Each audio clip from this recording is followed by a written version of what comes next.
Hello kids, you're tuned into Youth News Sydney. My name is Ezekiel McNevin, I'll be your host, and today I'm going to be talking about youth homelessness, but it's not going to be as depressing as you might think, because I've actually discovered that there's a lot of really good work being done by various NGOs and government organisations. So I decided I would catch up with a couple experts and all-round do-gooders based in Sydney who are helping our young friends stay off the streets or avoid them altogether.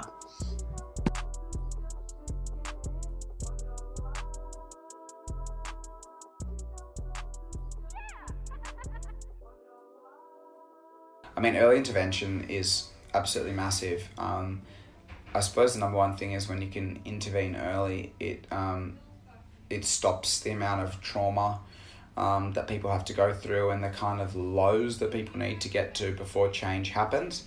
That's Jake Casella. He is a caseworker at the Ebbs House for Mission Australia, which is a brand new transitional housing facility that's opened in Brookvale 3 months ago. He is doing brand new and revolutionary work with the local homeless community.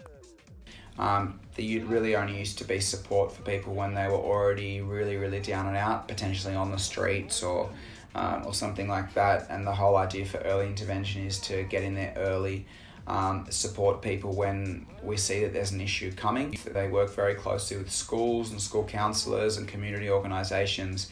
And when something is seen by a school or a teacher, they realise there might be some stuff going on at home. They start to link that young person in with the early intervention team for the youth quite early, and they're able to work with them and work with their parents. And if they do need to leave the family unit or the situation they're in for a couple of different reasons, then we support them to move into like a youth refuge. Jake and the entire team at Ebbs House have this beautiful, holistic and modern approach to tackling youth homelessness. They want to go beyond providing food and shelter. They want to get to the root of the issue to ensure people don't end up on the streets for the first time or return to the streets once they're housed. Look, homelessness in general is increasing. Youth homelessness is also increasing. The numbers of young people we've supported out of homelessness have increased every year over the past 4 as well.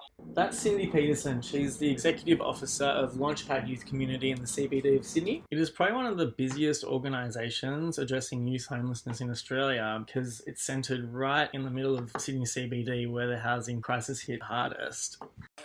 Family Community Services this week and a number of other service providers coming up with the strategies for the Premier's priority to reduce youth homelessness.